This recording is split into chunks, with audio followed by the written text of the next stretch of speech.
ಪ್ರಜ್ವಲ್ ನಾಳೆ ರಾತ್ರಿ ನೇರವಾಗಿ ಬೆಂಗಳೂರಿಗೆ ಬಂದಿಳಿಯಲಿದ್ದಾರೆ. ಜರ್ಮನಿಯ ಮ್ಯೂನಿಕ್ನಿಂದ ಮಧ್ಯಾಹ್ನ 3 ಗಂಟೆಯ ವಿಮಾನವನ್ನ ಏರ್ತಾರೆ ಪ್ರಜ್ವಲ್ ರೇವಣ್ಣ. ಇಲ್ಲಿವರೆಗೂ ಕೂಡ ಪ್ರಜ್ವಲ್ ವಿದೇಶಕ್ಕೆ ಹೋಗಿ ದೇಶದತ್ತ ಮರಳದೆ ಒಂದಷ್ಟು ಗೊಂದಲ ಉಂಟಾಗಿತ್ತು, ಯಾವಾಗ ಪ್ರಜ್ವಲ್ ರಿಟರ್ನ್ ಆಗೋದು ಅಂತ. ನಾಳೆ ಮಧ್ಯರಾತ್ರಿ 12 ಗಂಟೆ 5 ನಿಮಿಷಕ್ಕೆ ಬೆಂಗಳೂರಿನಲ್ಲಿ ಲ್ಯಾಂಡ್ ಆಗುತ್ತೆ ಫ್ಲೈಟ್. 8:55 ಅಂದರೆ 8 ಗಂಟೆ 55 ನಿಮಿಷ ಟ್ರಾವೆಲ್ ಮಾಡಿ ಬೆಂಗಳೂರಿಗೆ ಪ್ರಜ್ವಲ್ ಬರ್ತಾರೆ.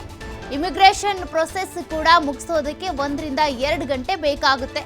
ಅದೆಲ್ಲ ಆದ ಬಳಿಕ ನಾಳೆ ರಾತ್ರಿ 1:30 ರಿಂದ 2 ಗಂಟೆ ಅಷ್ಟೊತ್ತಿಗೆ ಏರ್ಪೋರ್ಟ್ನಿಂದ ಹೊರಗಡೆ ಬರ್ತಾರೆ ಅನ್ನುವಂಥ ಮಾಹಿತಿ.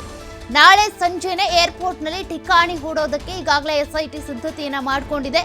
ಈಗಾಗಲೇ ಲುಕೌಟ್ ನೋಟಿಸ್ ಜಾರಿಯಲ್ಲಿದೆ, ಬ್ಲೂ ಕಾರ್ನರ್ ನೋಟಿಸ್ ಕೂಡ ಜಾರಿಯಲ್ಲಿದೆ. ಹಾಗಾಗಿ ಸಿಕ್ಕ ತಕ್ಷಣ ಕಂಡಾಕ್ಷಣ ಅರೆಸ್ಟ್ ಮಾಡಬಹುದು. ಏರ್ಪೋರ್ಟ್ನಿಂದ ಹೊರ ಬರ್ತಾ ಇದ್ದಂತೆ ಪ್ರಜ್ವಲ್ ಅರೆಸ್ಟ್ ಫಿಕ್ಸ್ ಆಗಿದೆ. ಪ್ರಜ್ವಲ್ ಹೇಳ್ತಾ ಇರುವಂಥದ್ದು 10:30ಕ್ಕೆ ಬಂದು ನಾನು ತನಿಖೆಗೆ ಹಾಜರಾಗ್ತೇನೆ ಅಂತ. ಎಲ್ಲವೂ ಕೂಡ ಆರೋಪಿ ಹೇಳಿದಂತೆ ಆಗುವಂಥದ್ದಲ್ಲ. ಕಾನೂನಿನ ಪ್ರಕಾರ ಏನಾಗುತ್ತೋ ಅದೇ ನಡೆಯುತ್ತೆ. ಅರೆಸ್ಟ್ ಮಾಡಿ ಸೀದಾ SIT ಕಚೇರಿಗೆ ಕರೆದೊಯ್ತಾರೆ ಪೊಲೀಸರು. 31ನೇ ತಾರೀಕು ಬೆಳಗ್ಗೆ ಮೆಡಿಕಲ್ ಟೆಸ್ಟನ್ನು ಮಾಡಿಸಲಾಗುತ್ತೆ. ಅದಾದ ಬಳಿಕ ಕೋರ್ಟ್ನಲ್ಲಿ ನ್ಯಾಯಾಧೀಶರ ಮುಂದೆ ಹಾಜರುಪಡಿಸ್ತಾರೆ. ಅಲ್ಲಿಂದ ಶುರುವಾಗುತ್ತೆ ತನಿಖೆಯ ಆಯಾಮ. ಇಲ್ಲಿವರೆಗೂ ನಡೆದಿದ್ದು ತನಿಖೆ ಒಂದು ಆಯಾಮ ಆದರೆ ಇದು ಬೇರೆ ಲೆಕ್ಕ ಆಗುತ್ತೆ. ಆರೋಪಿ ಇಲ್ಲದೆ ನಡೀತಾ ಇದ್ದಂಥ ತನಿಖೆ ಬೇರೆ, ಈಗ ಆರೋಪಿ ಸಿಕ್ಕಾಕೊಂಡ ಮೇಲೆ ನಡೆಯುವಂಥ ತನಿಖೆನೇ ಬೇರೆ. ಪ್ರಜ್ವಲ್ ಒಂದು ವಿಡಿಯೋವನ್ನು ಬಿಡುಗಡೆ ಮಾಡಿದ್ರು. ನಾನು ಎಲ್ಲಿ ಇದ್ದೀನಿ ಅಂತ ನಿಮ್ಗೆ ಇಲ್ಲಿವರೆಗೂ ಕೂಡ ಹೇಳಲಿಲ್ಲ. ಕುಟುಂಬಸ್ಥರಿಗೆ, ಕಾರ್ಯಕರ್ತರಿಗೆ ನಾನು ಕ್ಷಮೆ ಕೇಳ್ತೀನಿ.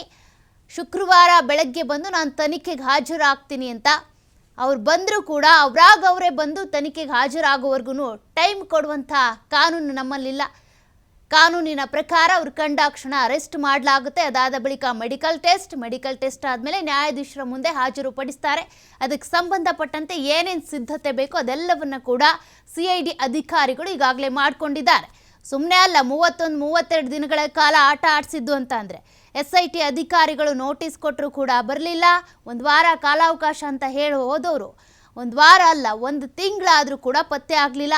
ಈಗ ಇದ್ದಕ್ಕಿದ್ದಂತೆ ವಿಡಿಯೋ ಮಾಡಿ ಅದೆಲ್ಲ ಆರೋಪಗಳು ಕೂಡ ಸುಳ್ಳು, ಷಡ್ಯಂತ್ರ ಮಾಡ್ತಿದ್ದಾರೆ, ರಾಜಕೀಯ ಪಿತೂರಿ ಏನೇ ಹೇಳ್ಬಹುದು. ಆದರೆ ಆರೋಪಿ ಅಂತ ಬಂದಾಗ ಅಥವಾ ನಮ್ಮ ಮೇಲೆ ಆರೋಪ ಅಂತ ಬಂದಿದೆ ಅಂದಾಗ ತನಿಖೆಗೆ ಹಾಜರಾಗಬೇಕಲ್ಲ.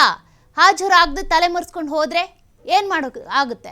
ಹಾಗಾಗಿ ಕಾನೂನಿನ ಪ್ರಕಾರ ಏನೆಲ್ಲ ಪ್ರೊಸೀಜರ್ಸ್ ಆಗುತ್ತೋ, ಇಮಿಗ್ರೇಷನ್ನಲ್ಲೂ ಕೂಡ 2 ಅವರ್ಸ್ ಬೇಕಾಗುತ್ತೆ. ಅವರು ಬಂದು ಹಿಡಿದ್ರು ಅಂತ ಅಂದರೆ ಮಧ್ಯರಾತ್ರಿ ಬಂದು ತಲುಪ್ತಾರೆ ಅಂತ. ಅದಾದ ಬಳಿಕ 2 ಅವರ್ಸ್ ಇಮಿಗ್ರೇಷನ್ ಆದ ಬಳಿಕ ಅವರ ದಾಖಲೆ ಎಲ್ಲ ಪರಿಶೀಲನೆ ಮಾಡಿದ ಬಳಿಕ ಪಾಸ್ಪೋರ್ಟ್ ಇರ್ಬೋದು, ವೀಸಾ ಅದೆಲ್ಲದನ್ನು ಅಲ್ಲಿಂದ ಪೊಲೀಸರು ಕರೆದೊಯ್ತಾರೆ. SIT ಅಧಿಕಾರಿಗಳೇನಿದ್ದಾರೆ ಕರೆದೊಯ್ದು ಮೆಡಿಕಲ್ ಟೆಸ್ಟ್ ಆಗುತ್ತೆ. ಅದಾದ ಬಳಿಕ ನ್ಯಾಯಾಧೀಶರ ಮುಂದೆ ಹಾಜರುಪಡಿಸ್ತಾರೆ. ಅಂದರೆ ಅವರ ವಶಕ್ಕೆ ಪಡ್ಕೊಂಡ 24 ಅವರ್ಸ್ ಒಳಗೆ ನ್ಯಾಯಾಧೀಶರ ಮುಂದೆ ಹಾಜರುಪಡಿಸಬೇಕಾಗುತ್ತಲ್ಲ.